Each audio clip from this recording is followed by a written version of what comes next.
Jerome Mayhew. Thank you, Madam Deputy Speaker. It's a great pleasure to speak into this debate, and I too wish to pay tribute to the Honourable Member for West Lancashire.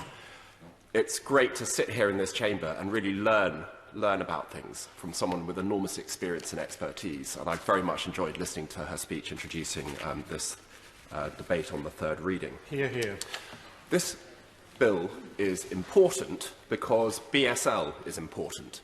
It's the primary language for up to 90,000 of our fellow citizens and residents of this country, and it's used by up to 150,000 users. And it's really important to re-emphasise a point that's already been made a couple of times today, that it is not a direct translation of English, it is its own language. You cannot assume that BSL users have equivalent comprehension in English, or in fact, any other language. So if you ask the question, should BSL users have the same right of access to government services as everyone else, the obvious answer is yes. So, if we can support access to government services for BSL users, we obviously should. And it's for that reason that I wholeheartedly welcome this bill. Its impact will be to encourage increased work to promote and facilitate use of BSL across government departments. The heavy lifting is undertaken by Section 2, subsections 1 and 2, which provide a duty to the Secretary of State to report progress from 20 named departments in the annex as to what progress has been made to facilitate and promote the use of BSL.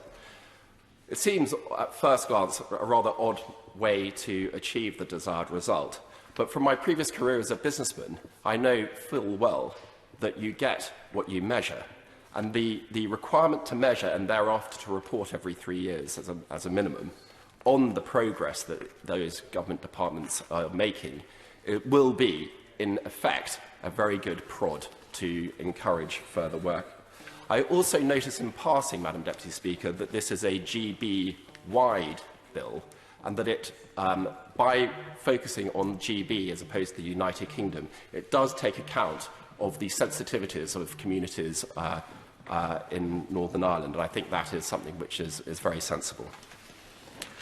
Then, moving on to Section 3 of the bill, this requires the Secretary of State to provide guidance to the departments on how best to promote and facilitate BSL.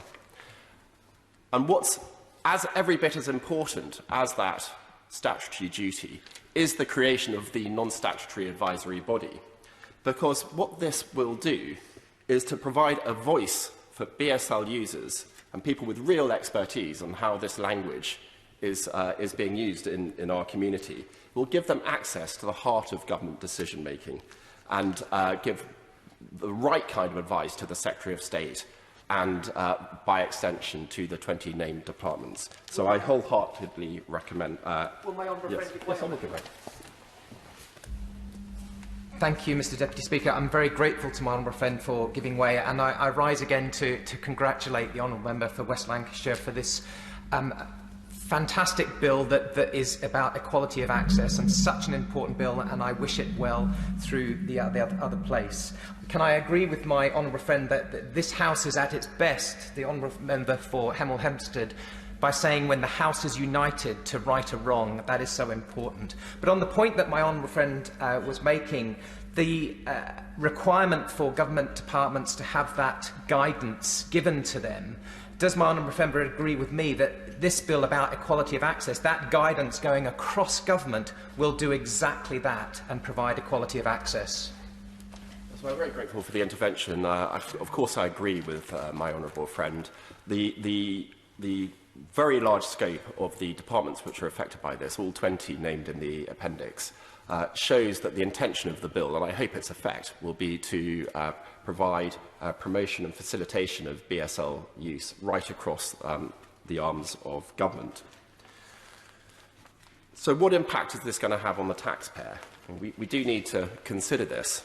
And the assessment has been that the financial impact will in fact be almost negligible, because this bill works on attitude and focus on government. It's not requiring large expenditure of money.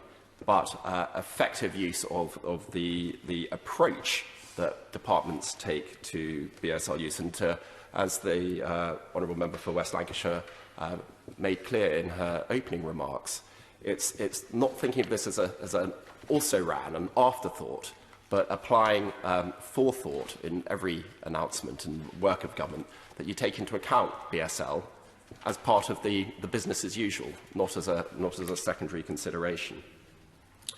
It is 19 years since BSL was recognised as a language, so I want to take this opportunity to celebrate this further small but important step in the support of BSL users. Now, David Buxton, who is the British Deaf Association chair, has said, "Deaf people in Britain never gave up hope that their language would one day be not only recognised in law, but also protected and promoted, so that deaf people are finally able to access information and services and achieve their potential on an equal basis with their fellow hearing citizens." I'm very proud to support this bill.